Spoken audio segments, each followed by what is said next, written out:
Last session, we examined the vulnerability and the fragility that a time like this might give us. A time of COVID, the last 5 months, that we might feel fragile and we might feel vulnerable at times, and how important that is to acknowledge that.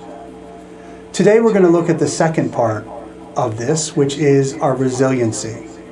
The resiliency we ask of ourselves, the resiliency we ask of our families, and our community, and our country, and our world, to deal with some of the things that have come up around COVID, around quarantine, around racial inequity, around economic inequity, whatever it might be, but the resilience that we're asking of ourselves.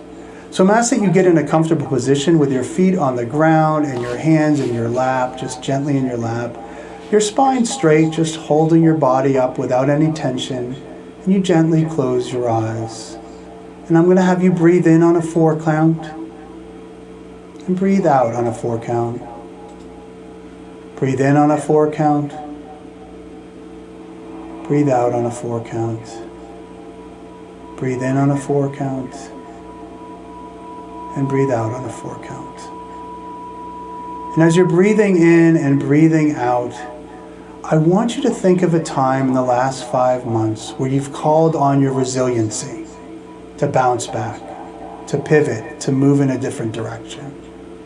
Perhaps you thought something was going to go one way and it went another way. Perhaps you had a vacation that you had planned for a year that ended up not being a vacation because you couldn't travel. Perhaps you were hoping to do something active this summer, but you have to stay home to stay in a quarantine. Perhaps your kids had camp that they wanted to go to and they couldn't go. And I want you to think about how you reacted to that and how you pivoted to that. What did you do? Where did you feel it in your body when you first realized that you weren't going to be going in the direction you thought you were? So as you're breathing in, I want you to breathe in that feeling, to call that feeling back. That feeling of unease, that feeling of disappointment perhaps, that feeling of anger, of frustration. And just breathe it in and gently hold it, and then just breathe it out. Breathing it in, acknowledging it, where it sits in your body, and breathing out. As you're breathing in that feeling, that frustration, and you're breathing out, you start to feel it lessen a little bit. Each breath lessens its intensity. And now as you're breathing, I want you to breathe in the choices that you made to be resilient. The choices that you made were different. The things that you might have told people, the things that you told yourself. And the fact that you got up the next morning, and the next morning, and the next morning. And that even when you were feeling frustrated, you were able to turn that into something else. Resiliency isn't about getting rid of the challenges, it's about how we deal with them. And these last 5 months have given us a lot of challenges. So as you're breathing in that frustration or that challenge, I want you to breathe out the resiliency that you showed to the world.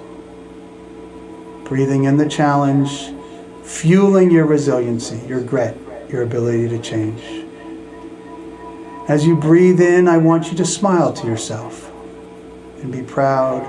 And as you breathe out, I want you to show the world how proud you are of yourself. Breathing in pride and a smile. Breathing out pride and a smile. Breathing in the smile and breathing out the smile. And as you're breathing in and breathing out the smile, I want you to know that you have proven that you can be resilient. Breathing in that proof of resiliency, breathing out that proof of resiliency. So in these times, we're going to feel both fragility, which we talked about last time, and resiliency. The ability to bounce back, the ability to pivot, the ability to find something good in this tough time.